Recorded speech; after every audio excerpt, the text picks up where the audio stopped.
본격적으로 대규모의 전기 시대로 진입하고 있다는 거고, 그리고 이 전기는 지능을 만들어내는 생산 요소로서 지금 기능한다는 것. 전력이 AI의 심장, 근육을 만드는 핵심 영양소다라고 생각이 들었습니다. 이제는 정말 과거와는 정말 완전히 다른 새로운 시대가 열리는 것 같습니다. 안녕하세요. 비욘드 X쇼 진행을 맡은 김바비입니다. 전력과 다른 산업이 만나는 지점 X에서 인사이트를 발견하는 비욘드 X쇼. 오늘의 첫 번째 주제는요, AI와 전력입니다. 오늘 함께 이야기를 나눌 두 분을 모셨습니다. 네, 안녕하세요. 저 강정수입니다. 기술이 어떻게 시장에 영향을 미치는지, 또 여기에서 어떻게 기업들이 성장하는지 이런 부분을 주로 연구를 했었고, 공직에도 좀 있었고, 다시 또 창업을 해서 같이 일을 하고 있습니다. 오늘 좋은 이야기 많이 부탁드리겠습니다. 네, 그리고요, 오늘 이제 LS 일렉트릭의 김성민 매니저님도 함께 하셨습니다. 반갑습니다. 안녕하십니까. 저는 현재 데이터 센터 사업 개발실이라는 곳에서 근무를 하고 있는데요. 데이터 센터 빅테크 향으로 영업을 하고 있는 그런 부서입니다. 두 분을 모시고 이게 산업적인 측면과 이제 현업적인 측면에 대한 이야기를 들을 거 생각하니까 너무너무 기대되는데요. 전력이라는 것이 이제 예전에는 이렇게까지 화제가 된 적이 없었거든요. 여름에 에어컨 많이 써가지고 전기료 많이 나온다 이 정도였는데 AI 시대가 되니까 전력에 대한 이야기가 정말 많이 나오고 있는 것 같아요. AI 산업에서 전력이 중요해진 진짜 이유가 뭘까요? 우선은 AI를 많이 쓰기 때문이죠. 전력이라는 것은 흔히 말해서 에너지를 갖다가 지능으로 바꿔주는 생산 요소라고 볼 수가 있는데요. 그만큼 AI를 지금 많이 쓰기 때문에 이 AI 수요를 받쳐주기 위한 데이터 센터의 수요가 폭증하고 있는 거고요. 그러다 보니 여기에 들어갈 전력 또한 절대적으로 같이 증가하고 있는 겁니다. 필요량이. 그런데 여러분 아시는 것처럼 어느 정도 데이터 센터를 짓길래 전 세계가 이렇게 날릴까라고 생각을 하시면 수치를 좀 볼 필요가 있습니다. 한국이 지금 가지고 있는 데이터 센터가 2026년 4월 기준으로 91개입니다. 91개요. 미국은 이미 4,000개가 넘고 있고요. 미국 유타주라는 곳이 있습니다. 그곳에서는 전체 주민들과 경제가 쓰는 전력의 크기가 4기가와트입니다. 보통 우리가 1기가와트를 원자력 발전소 하나가 감당한다고 하는 크기인데요. 지금 유타주에 짓는 새로운 하나의 데이터 센터의 크기가 9기가와트의 전기를 필요로 합니다. 유타 2배가 넘는 거네요. 그렇죠. 어느 정도 느낌이 오시죠? 어느 정도로 지금 전력이 많이 필요하게 돼 있고 어느 정도 규모의 데이터 센터가 지금 만들어지고 있는지, 그것은 결국은 우리가 AI를 어마어마하게 지금 많이 쓰고 있기 때문이에요. 근데 그게 우리가 쓰고 있는 양이 정말 그 정도 되나요? 내가 AI를 쓴다 해도 이 정도로까지는 쓰진 않는 것 같은데. 나는 AI에게 물어보는 것도 크게 변화가 없는데 왜 그럴까라고 하는데요. 그거는 모델이 좋아진 것도 있지만 답변하는 방식도 변화가 있어요. 예를 들자면 저희 어머니 이제 80이 넘으셨는데 세럼 하나 추천해줘. 많은 분들이 그래요. AI 시대에 질문을 잘해야 된다. 그걸 저희 어머니한테 얘기하면 그게 어머니한테 혼내는 거죠. 저희 어머니가 어떻게 질문을 잘해요. 그렇죠. 네. 그러면 AI 서비스 입장에서 챗GPT라든지 제미나이나 클로드 입장에서는 저희 어머니가 질문해도 정말 귀신같이 좋게 답을 해줘야 되는 거거든요. 거기 저희 어머니가 세럼 하나 추천해줘 그랬는데 20대들이 막 즐겨 쓰는 세럼 추천하면은 안 되잖아요. 안 되죠. 그래서 챗GPT나 제미나이나 클로드가 고민을 했어요. 어떻게 하면 이거를 좋은 답변을 할까?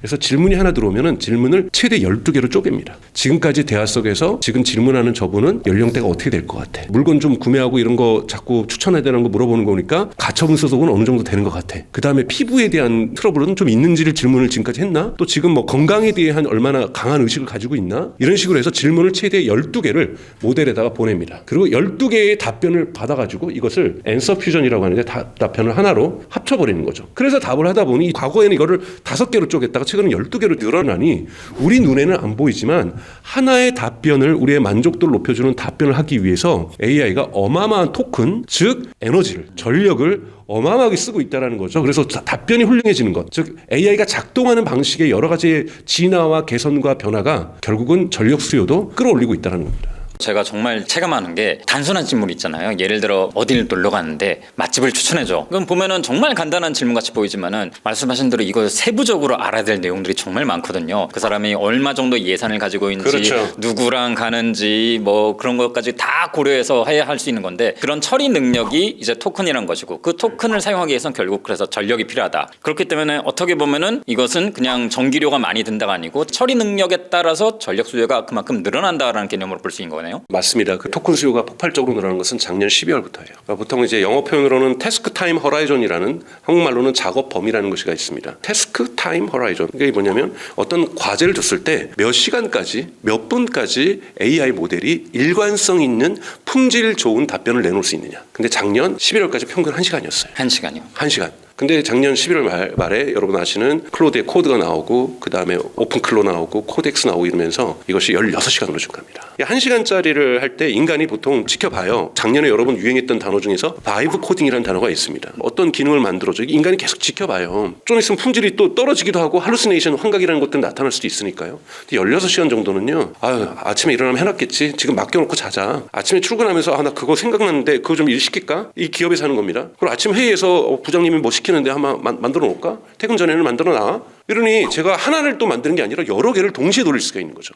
인간의 감시 감독이 사라지고 그들 스스로 돌기 시작하면서 보통 이거를 에이전틱 AI라고도 얘기를 하고 있는데, 특히 올해 들어서 1, 2, 3월에 더욱더 이것이 진화되기 시작합니다. 에이전트의 작동 방식이 변하거든요. 토큰 소비량은요 앞으로 더 필요합니다. 전 세계가 이렇게 쓰기 시작하고 기업들이 쓰기 시작하고 개인들도 일주일에 한 번이라도 챗GPT를 쓰는 사람이 10억 명이라고 그러잖아요. 그런 사람들이 10억 명에서 15억 명 되고 20억 명 되고 중국을 지금 제외한 겁니다. 이 사람들이 늘어나기 시작하고, 그리고 한 사람 한 사람의 질문에 대한 답변에서 토큰을 더 많이 쓰게 되면 지금 감당할 수 없는 토큰 소비량, 감당할 수 없는 데이터 센터, 감당할 수 없는 전력에 대한 수요가 지금 발생하고 있다고 볼 수가 있습니다. 저도 그렇거든요. 저도 이제 뭐 코덱스도 쓰고 있고 이제 클로드 코드도 쓰고 있는데, 확실히 일을 시켜놓고 이제는 다 일일이 감독하고 감시했다면은 그냥 시켜놓고 딴 일하고 결과 보고 이거 또 수정해 이런 식으로 하게 된 것 같아요. 그러면서 어마어마하게 생산성이 좀 늘어난 것도 사실이고, 그러다 보니까 이제 말씀하신 대로 정말 테크 기업들이 이제는 그 전력 수요를 감당하기 위해서는 데이터 센터만 내려야 되는 게 아니고 전력에 관련된 모든 부분을 다 이제 컨트롤하고 이제 관리해야 되는 그런 단계까지 온 것 같습니다. 그럼요, 여러분. 보통 우리가 이제 리드 타임이라는 용어가 있습니다. 이제 가동할 수 있을 때까지 걸리는 시간, 전력도 왜 없겠어요? 전력이라는 것도 우리가 원한다고 해서 바로 생기는 게 아니라는 거죠. 당장 해결할 수 없는 반드시 물리의 시간이 필요하다라는 거예요. 그러니까 이러다 보니 과연 지금 이렇게 갑자기 급증하고 있는 AI에 대한 수요를 과연 하드웨어라고 할 수 있는 데이터 센터가, 또는 가장 중요한 전력이 이것을 감당할 수 있겠느냐, 여기에 대한 논쟁들이 지금 심각하게 전개되고 있는 상황이라고 볼 수 있습니다. 문득 드는 생각인데요. 이게 어떻게 보면 21세기 지금 현재 AI 시대에서 요구되는 게 전력이라는 것이 19세기의 이런 석유와 비슷하지 않나? 왜냐면은 19세기 같은 경우는 산업을 발전시키고 할 때 뭐 석유 자원을 굉장히 많이 필요로 했잖아요. 뭐 에너지 자원으로서도 필요로 했지만은 그걸 바탕으로 화학 산업까지 발전시키고 거의 모든 산업을 구동하는데 석유라는 원자재가 필요를 했으니까요.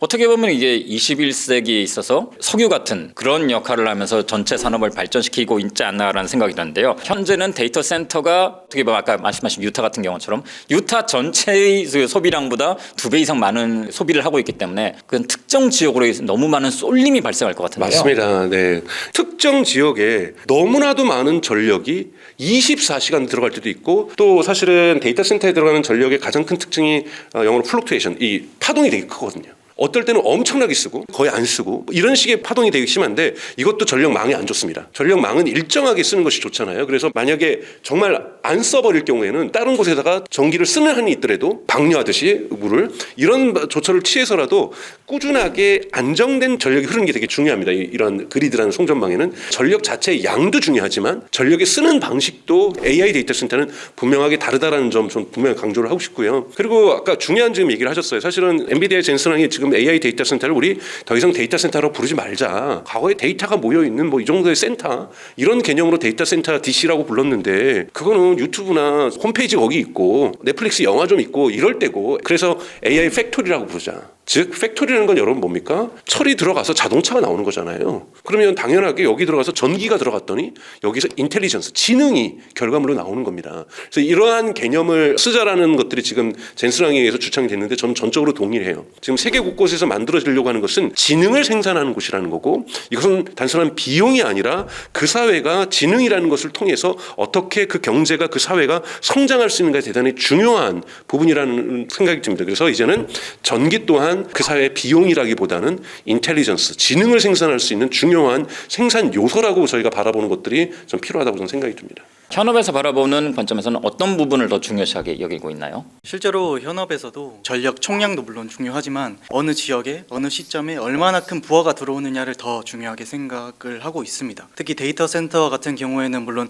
전력망도 굉장히 중요하지만 그 안에 다양한 변전 설비라든지 또 렉들을 식힐 수 있는 냉각 설비들이 같이 그렇죠, 네. 들어가야 되거든요. 그런 설비들이 또 굉장한 전력을 잡아먹기 때문에 그러한 부분들을 다 같이 다방면으로 좀 생각해 보아야 될 것 같습니다. 저도 들었던 것 같아요. 순행식으로 지금 이제 물로 식히는 쪽으로 이제 바뀌고 있는데 이것도 다 펌프가 네. 돌아야 되는 거잖아요. 그렇죠, 네. 그럼 여기에도 전기가 당연히 필요한 그렇죠, 네. 거죠. 당장 저 작업실만 하더라도 모니터가 여러 대가 있어요. 그러다 보니까 지금 같은 시즌에는 엄청나게 열이 발산하거든요. 그거 PC 하나로만 나가는 비용 자체가 이제 전력비만 치면은 냉장고 한 대랑 거의 비슷한 수준이에요. 근데 이제는 그 열 때문에 이걸 식힐 에어컨 바람까지 투입을 해야 되거든요. 확실히 그렇게 생각해보면 좀 이해가 되는 것 같기도 합니다. 데이터 센터가 등장하면서 거기로 집중되면서 이제 전력 병목이 발생하는 부분이 굉장히 중요한 문제로 떠올랐다고 할 수 있는데요. 요즘도 엔비디아 GPU를 얼마나 확보하냐가 이게 AI 경쟁의 핵심일까요? 아니면 그보다 더 나아가서 말씀하신 대로 이제 전력을 확보하는 게 핵심으로 전한 걸까요? 그 사실은 AI 데이터 센터가 모든 메모리 칩도 다 빨아들이고 있거든요.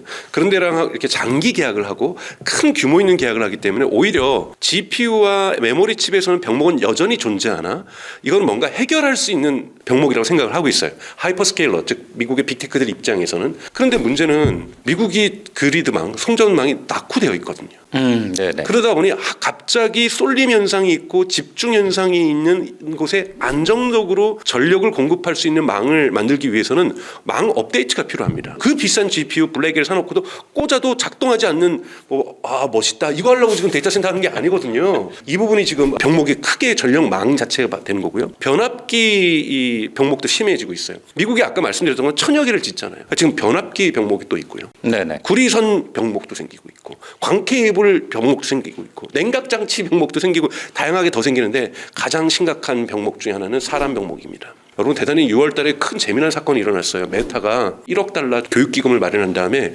용접공과 배관공을 교육하기 시작했습니다. 그리고 구글도 우리도 뒤질 수 없다. 우리도 용접공과 배관공을 교육시키는데 1억 달러를 넘게 쓰겠다. 여러분 실리콘밸리에 있는 빅테크가 소프트웨어 엔지니어 교육을 위해서 돈을 쓰는 게 아니라 배관공과 용접공을 키우기 위해서 지금 각각 1억 달러라는 어마어마한 돈들을 교육비에다 지금 대고 있다는 것은 그만큼 미국의 데이터 센터를 짓고 있는데 사람이 부족하다는 얘기입니다. 그러다 보니까 요즘 어떤 일이 일어납니까? 데이터 센터를 찾아서 미국을 떠나 세계 곳곳으로 가는 겁니다. 한국에도 젠슨왕도 와서 새만금에 이거 인허가 받은 거예요. 그럼 저도 투자할게요. 왜냐하면 이런 데이터 센터가 안 늘어나면은 엔비디아 입장에서는 GPU가 안 팔릴 수가 있는 거죠. 요즘 여러분 전력, 에너지가 있는 곳으로 데이터 센터가 찾아가는 방식으로 바뀌고 있다는 거예요. 저는 21세기에는 저는 전기의 시대라고 저는 생각이 듭니다. AI뿐만이 아니죠. 전기가 이제는 기술의 혁신의 선봉에 가장 앞에 서 있다고 저는 생각이 들고요. 그래서 저희가 전기의 시대로 진입하면서 전력이 있는 곳에 데이터 센터가 가고 전력이 있는 곳에 지능이 가는 이런 시대를 저희가 경험하고 있다고 보고 있습니다. 지금 현업에서 매니저님 보시기에는 어떤가요? 아무래도 뭐 회사 분위기가 예전보다 좀 좋다고 할 수 있는 건가요, 지금? 분위기 자체는 좋은데 사실 말씀 주신 것처럼 현재 전력 기기에 대한 그 쇼티지가 굉장히 심각한 상황입니다. 실제로 저희가 초고압 변압기도 생산을 해서 납품을 하고 있는 상황이거든요. 근데 현재 빅테크들이 변압기에 대한 병목이 굉장히 심하니까 저희한테 장기 계약 같은 것들 조건을 걸면서 너희 생산 슬롯의 일부분을 우리를 위해 조금 해줄 수 있겠냐라는 식의 그런 조건들을 굉장히 많이 걸고 있고요. 뭐 우리가 웃돈 줄 테니까 좀 잘 해달라는 그런 우스갯소리로 들은 적도 굉장히 많습니다. 과거로 치면 농업으로 치면 입도 선매죠. 그렇죠. 예. 미리 이제 이 밭에다 나온 거는 우리 거다. 약간 이미 미친 거죠, 네. 이런 일이 지금 과거 농업 경제에서 있었던 것처럼 지금 AI 경제에서 발생하고 있다는 거죠. 이게 다 모두가 AI 수요가 폭발적으로 증가하고 있기 때문입니다. 그러면 이 폭발적으로 증가하고 있으니까 데이터 센터를 이제 건설하고 운영하는 데 있어서 거기서 발생하는 또 다른 측면의 어려움도 있을 것 같은데요. 사실 아까 말씀 주신 인력 관련한 이슈가 굉장히 저희도 많이 겪고 있습니다. 특히 데이터 센터 같은 경우에는 안정적인 전력, 끊김없는 전력이 굉장히 중요한데 물론 하면 안 되겠지만 사고가 발생한다면 빅테크 같은 경우에는 4시간 안에 와서 다시 복구를 시키는 그런 조건을 굉장히 많이 걸고 있습니다. 하지만 현재 미국 같은 곳은 배전반 제품들에 대한 설치, 시운전, 그리고 애프터 서비스를 담당하는 인력조차 굉장히 부족한 상황이거든요. 저는 한 20년 젊었으면 LS로 취직했을 거예요. 이미 이제 들어가시니까 앞으로 어떻게 보면 창창하다 볼 수 있을 것 같네요. 지금 AI 측면에서 요구하는 게 발전부터 해가지고 송전, 배전 이런 거 다 요구하고 있는 상황이잖아요. 근데 이 중에서 가장 중요한 부분이라고 할 수 있는 게 뭘까요? 이게 딱 들었을 때는 전력 소비가 너무 많으니까 가장 필요한 건 발전 부분이 아닐까라고 저는 생각되긴 하거든요. 저 발전도 패러다임이 변하고 있습니다. 미국 같은 경우는 지금 주정부라든지 이런 데서 만드는 발전소 또는 뭐 민간 기업에서 만드는 발전소를 송전망에 태우는 것도 중요하지만 AI 데이터 센터는 너무나도 많은 전기를 쓰고 있기 때문에 데이터 센터 앞에서 바로 생산하는. 앞에서요. 네, 본인들이 직접 필요한 에너지를 다 생산하는 건 아니지만 그리드에서 오는 에너지만으로 할 수가 없는 거기 때문에 이 발전이 분산화가 더욱더 강화되고 있다고 볼 수가 있습니다. 그래서 발전의 패러다임도 이 관련된 기술들도 계속해서 진화하고 있는 것, 이것이 지금 AI 데이터 센터가 만들어내고 있는 산업적인 효과라고 볼 수가 있습니다. 온사이트 발전이라고 해서 데이터 센터 앞에서 전력을 발전시키는 방식. 그러니까 송전 과정에서 이제 발생할 수 있는 손실이나 이런 거 고려하지 않고 그냥 바로 필요한 곳에. 네. 그리고 이제 워낙 데이터 센터가 에너지의 이 소비량이 내려갈 때도 있고 내려가는 것도 문제지만 너무 갑자기 피크로 올라가는데 그렇죠. 저쪽에서 에어컨 지금 막 더워가지고 우리 막 에어컨 쓰고 있는데 그 전력을 다 가져간다? 문제가 될 수가 있다라는 거예요. 네. 여기에서 송전이라든지 배전 같은 데서도 병목이 발생할 수가 있는 거거든요. 갑자기 여기서 많이 쓰기 때문에. 그랬을 경우에 그리드에 연결되어 있지만 적정량을 가져오고 그 이상으로 필요한 것은 본인들이 발전해서 쓰는 방식. 이 온사이트 발전이라고 할 수가 있는 거고 이것을 하이브리드로 연결하는 방식들이 지금 미국에서 등장하기 시작하고 있는 겁니다. 사실 데이터 센터의 경우에는 전력이 차단되면 안 되기 때문에 전원을 굉장히 여러 군데서 받아옵니다. 그 중에 이제 하나로서 원사이트 발전을 쓰기도 하고 테크 같은 경우에는 그런 발전기뿐만 아니라 그 뒤에 하부단에 이어지는 전력망을 전체적으로 다 컨트롤하려는 그런 움직임을 보이고 있거든요. 따라서 그게 또 하나의 트렌드지 않을까 싶습니다. 그렇네요. 일반 가정이면은 이제 정전이 잘 발생해도 괜찮은데 그럼 데이터 센터 같은 경우는 정전이 발생하면 안 되니까 그걸 또 공급원 자체를 분산시키는 것도 굉장히 중요한 부분이겠네요. 이제 AI가 발전은 발전할수록 그만큼 전력 소비가 늘어난다라는 거는 이제 말씀하신 대로 어느 정도 이제 합의가 된 문제 같은데 그런 부분도 있지 않을까요? AI 기술이 발전하면 발전할수록 그에 맞춰서 전력 소비가 늘어난 건 맞겠지만은 또 반대로 그만큼 전력 효율이 증가해서 소비량이 줄어들지 않냐? 왜냐면은 이게 처음 20세기 때 그 얘기 나왔지 않습니까? 제본스의 역사. 네, 계속 이제 그렇게 에너지 소비량 늘어나니까 오일 피크가 올 것이다 했는데 실제로 에너지 효율이 늘어나면서 오일 피크가 계속 뒤로 밀리고 있단 말이죠. 그런 현상이 AI에도 벌어질 수 있지 않을까요? 당연히 일어납니다. 그러니까 물론 이제 뭐 19세기의 제본스 역설, 영국의 경제학자죠. 전기기관이 너무 비쌌던 거예요. 그리고 석탄도 너무 비쌌던 거죠. 당시에는 소와 말과 인간의 근육으로 단백질로 캐고 있었으니까 얼마나 힘들었겠어요. 그러니까 되게 석탄이 원자재가 비쌌는데 이거를 굴착기들이 막 발전하기 시작하고 이 여기에 컨베이어 벨트를 연결해서 석탄을 캐기도 하면서 석탄의 가격이 내려가니까 이제 조금 큰 부담이 없겠구나. 웬걸 목공소에서도 우리도 증기기관 하나 살래요. 섬유공장에서도 우리도 증기기관 하나 살래요. 왜? 석탄이 싸지니까요. 그러니까 지금 현상이 바로 그거예요. 그러니까 AI가 지금 좋아지면서 똑같은 토큰을 3분의 1의 전기로 토큰을 생산한다고 얘기를 하고 있어요. 근데 토큰을 적게 쓰기 위한 효율성의 증가도 있지만 토큰의 전체 소비량이 증가한다는 거예요. 효율성 때문에 토큰을 적게 쓸 수 있는 기술도 계속해서 증가하지만 전체적으로 토큰을 그냥 절대량으로 많이 쓰려고 소비가 확산되는 것, 기업들이 늘어나는 것, 개인이 늘어나는 것. 저희 어머니도 에브리데이 홀리데이 맨날 AI에게 물어보고 제미나에게 물어보고 왜냐하면 80 넘으신 분들은 돋보기 안경 안 껴도 되니까 너무 보이스를 좋아하세요. 이런 식으로 계속 쓰기 시작하면서 소비량 자체가 절대적으로 증가하기 때문에 이것이 효율성의 증가에 따른 토큰량 감소보다 더 강합니다. 그렇기 때문에 당분간 이 시장에서 효율성 증대에 의해서 시장 규모가 축소된다든지 시장이 정체된다든지 이럴 가능성 거의 제로에 가깝다고 보고 있습니다. AI 입장에서 보자면은 뭐 효율이 높아진 건 사실인데 결국에는 사람들이 더 많이 이용하게 되니까 AI 입장에서 총 노동 시간이 늘어나는 개념. 그렇죠. 한쪽에 AI 혁신들이 이루어지면서 AI의 흔히 말하는 쓸모가 많아지고 있는 거고 또 AI가 작업하는 방식도 많이 변합니다. 제가 하네스 엔지니어링으로 얘기를 많이 하는데 하네스 엔지니어링이 어려운 말일 수 있어요. 야생 말에다가 마구를 다는 거를 하네스라고 얘기를 하거든요. 어떤 마구를 다는가에 따라서 승마용 말이 될 수도 있고 작은 마차를 끌 수도 있고 큰 마차를 끌 수도 있죠. 그러면 야생마가 뭐냐면 제미나이나 챗GPT나 클로드인 거예요. 이거를 갖다가 기업이 쓴다고 해서 바로 쓸 수 있는 것이 아니라 우리 부서에는 어떻게 세팅할 것인가. 그 부서마다 세팅을 하기 시작하고 있어요. 두 번째는 여기에 들어가는 것 중에 뭐가 있냐면 스테이트 트래킹, 즉 상태 추적이라는 게 있습니다. 중간중간에 CPU가 작업하고 있는 에이전트한테 호출을 해요. 지금까지 했던 거 중간 보고해 주세요. 그러면서 에이전트는 계속 사실 돌아가고 있어요. 중간 보고를 받아요. 그걸 어디다 적느냐면은 낸드 플래시 메모리에다 적어 놓습니다. 그럼 여기에 베리피케이션, 검증하는 에이전트가 와요. 그럼 지금까지 한 것 중에서 얼마나 잘했는지 혹시 실수가 있었는지 제가 검토해 보겠습니다. 요 과정이 이번에 추가가 됩니다. 제가 불안하면 10분마다 한 번 해줘. 30분마다 해줘. 2시간마다 해줘. 이렇게 설정할 수가 있어요. 이거 다 토큰이거든요.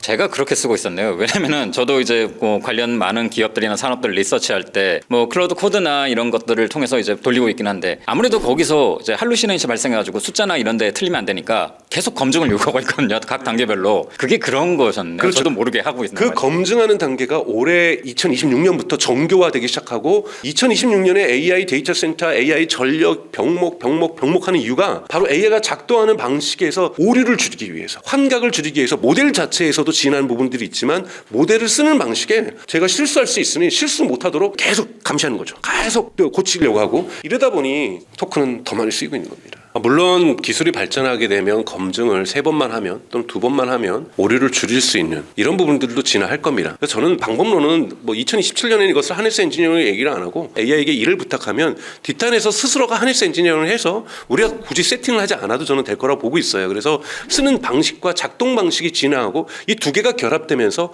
훨씬 더 인간에게 만족도를 주는, 업무에서는 생산성의 증대를 만들어내는, 우리 조직 전체의 지능이 진화하는 이러한 사회로 저는 진입하게 될 거고, 이것이 지금 AI 시대가 만들어내는, AI 경제가 만들어내는 진화 방향이라고 보고 있습니다. 이런 말 있잖아요. 알잘딱갈센이라고 그런 말이 있는데 이제 시키는 대로 이제 잘 알아 딱딱 맞춰가지고 좀 맞춰준 걸 하는데 결국 그 영역까지 가기 위해서는 정말 많은 지능적인 향상이 필요하고 그 지능적인 향상에는 전력이 필요하다. 결국 이런 걸로 요약을 할 수 있을 것 같네요. 자, 그리고 이제는 또 빼놓을 수 없는 얘기가 피지컬 AI인 것 같습니다. 아무래도 이전까지의 생성형 AI는 우리가 뭐 데이터 센터 안에서 거기서 클라우드 통해서 이용하는 것만 상상했는데 이제 피지컬 AI 측면으로 가면은 굉장히 또 다른 의미로서의 전력이 활용되기 시작할 것 같은데요. 어떻게 생각하시나요? 집에서 설거지해 그럼 설거지도 하고, 청소해 하면 청소도 하고, 그런 시대가 금방 올 것처럼 저희가 얘기를 많이 하고 있는데요. 그 시대가 언제쯤 오던 간에 여기에서 쓰이는 전기의 양은 저희가 상상하는 것보다 상상을 초월합니다. 인간이 근육을 움직이기 위해서 수많은 그 근육과 관절과 신경과 뭐 이런 것들이 함께 다 움직이는 거잖아요. 마찬가지로 흔히 말하는 피지컬 AI라는 것, 즉 화면 밖을 벗어나서 우리 현실 세계에 움직이는 그 무언가에 AI가, Artificial Intelligence가 들어가 있다는 거잖아요. 움직임에 필요한 전력, 팔을 들어 올리고 팔을 내리고 발을 들어 올리고 발을 내리는 것, 이건 모두가 에너지죠. 그 움직임 모든 것은 에너지, 바로 전기를 필요로 합니다.